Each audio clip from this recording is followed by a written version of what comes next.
back to Aussie bucking. It's been a while since I've done a video at all actually. It's been a pretty wild old time. But yeah, it's my Ferris again. Part 2 you could say. It's a 400-hour review, but it's done 431, so a bit late on that, but doesn't matter. But things that have gone wrong and things that are going wrong with it, and if I still like the machine or not. So I think it's still worth its money. But I had to make a list up, as you see here. And the first one is I've done a seal where the right hand's hydro stick works from. There's a seal that goes down and turns back and forward to give you forward and reverse. That seal ends up getting a bit of muck in it, and the rubbish goes inside the seal and it starts leaking oil. I've had to replace it. Luckily, our local guy, who's just a parts auto dealer, had that seal. It's a common seal. Which made it a lot easier for me to refix it up myself instead of taking it to a shop and cost me a lot of money. So that's one thing that's gone wrong with it. Another thing is the dampeners. The dampeners for the hydro. The same stick on the right hand side, and if I turn right more than the left hand side, I don't know. But it's gone wrong too. It's the one I'll show Tyson, and I was going to show you this here. This actually belongs here. And when the stick goes back and forward, it dampens it. And I'll tell you, it's hard to operate without that. But what's happened is air's got in. It's gone really sticky and clunky. Not to hear that there. You can just, it's got air in it. And in the stroke, when you're going back and forwards, it gets hard, and then it lets go, and then it jams forward. So it's fairly bad to run with it on. I find it easier just to take it off. I've priced them. I've tried to get guys that can find them too, because they're not a return one like a door opener. They just a dampener they are, to keep it nice and smooth back and forward, to make the action nice, to make it smoother in the hydro action. You really do need it, I've found, but without it you can run without it, but it is very difficult to hold a straight line. So I've had to contact, after trying to find one, contact the local Ferris guy, and yeah, they can supply him with him in 3 weeks or so, he says, but $100 for that. So I think each, but I think that for both of them it'd be reasonable at $100, but they're $100 each. So I had to get one. I've been forced to get one because it's pretty horrible without it. So that's one problem I've had, or that's two problems I've had. The key switch on it, I like to keep my mower pretty clean, and I like to, after a big run, I like to wash it up and clean it, but it gets shit inside it. It's causing a bit of grief too, so I've ordered another one of them. I've been starting with a screwdriver down at the starter motor, just by making contact between positive and negative on the starter motor, which gets it going. So, but when it warms up and when all the moisture goes away from it, it's fine again. But it's a bit of a fault, that part. They should make it more waterproof. That's another problem. The caster wheel on the front here, please, Tyson. Which one was it? It was it was this side here. The caster wheel collapsed inside, and the little seal up inside here was falling down, I noticed. And I said, what the hell? It's not.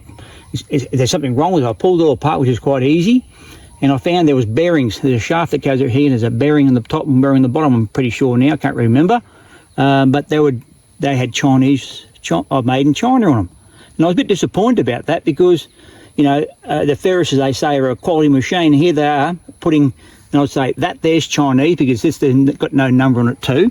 That's Chinese inside that, which is disappointing to hear. Or to see that they're actually using Chinese parts, and they're letting the machine down. The quality's supposed to be up there, but it's really not. I'm just disappointed about that part. So I've got some Japanese seals, bearings in there now, and a new seal to go inside, which my same guy that could supply me the seal, he also supplies me with the with all the parts now, and also for the hydro. I've been servicing my own hydros too, and he has they're a very common part for the hydro filter. So I've been doing that too now, to service it myself, and it's not hard. So you just got to do it the first time, and after the first time it becomes quite easy. But the seal's a bit of a bugger to replace. Going back to that, the seat, the seat for for a supposed to be a expensive machine, or top of the line machine, it's not a great seat. You realise after sitting on it for 400 odd hours that they could have done better with the seat part of it. I think the next model up has the better seat, but they could have with these here. I'm probably going to have to buy a proper seat for it, but it is still comfy. But it is I can feel it's getting all worn out in all its joints. So Tyson, that part there, it shouldn't be that loose. So it wasn't when I first got it, but when you're rocking back and forward, you can actually feel it a little bit through you. So that's disappointing too, for 400 odd hours of work. The belts, Tyson, this one here, this belt here, the drive belt coming from the main drive back from the engine. This one here I've done, this is my third belt now. They break, but why they break is you don't have that tight enough. There's no, they say nothing about that as far as I know, about how much tension you got on them.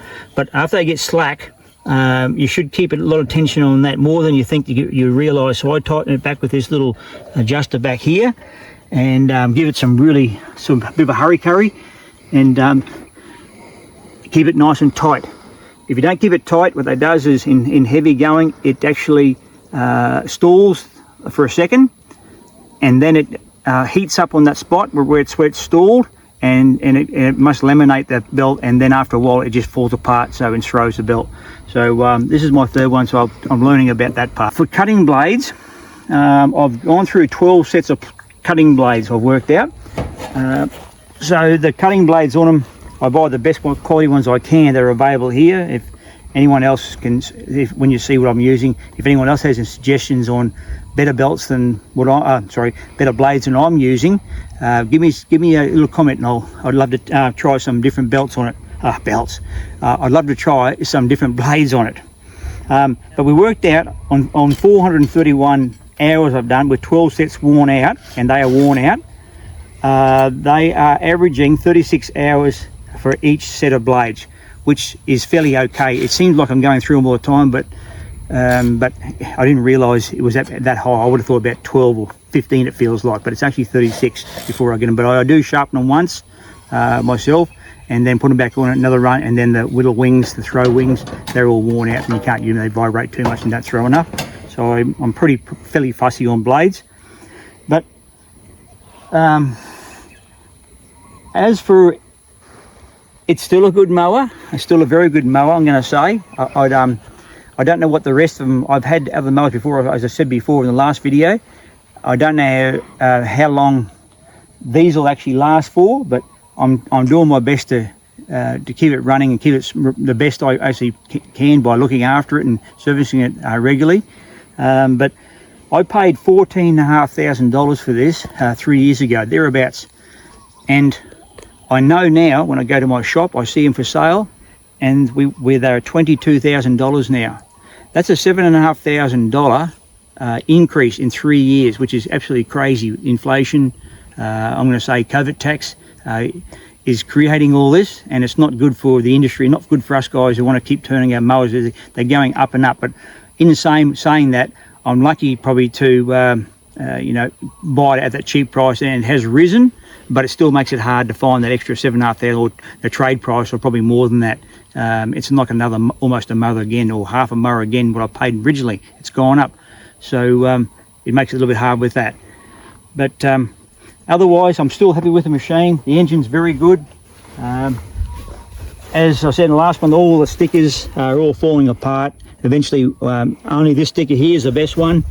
And the style of the Ferris, and it's red, and the suspension give away it's a Ferris, but after a while there's nothing left on it as far as stickers are concerned, but you'll still know it's a Ferris, but it is bloody annoying. It looks like an aged machine. But otherwise, I'm very happy with it. Suspension has caused no grief at all. It seems to be, all the linkages seem to be fine with it. It seems to do its job all the time. Over and all, I'm still proud to have a Ferris mower and run a Ferris mower. So I hope that helps anyone who's thinking about buying a Ferris or has a Ferris. You might be able to do a comparison. The professionals would absolutely, they're using me every day, 40 hours a week, whatever they're doing. It's crazy stuff. You see a lot getting around. They're really worn out. I don't know how hours they've done, but I'll just see how far it can go with the hours I've got. I'll do a 600 hour one and see what problems I've got then on the next review. So I hope it helps someone who might be getting one further in the track. But anyway, thanks for watching, and see you in the next round.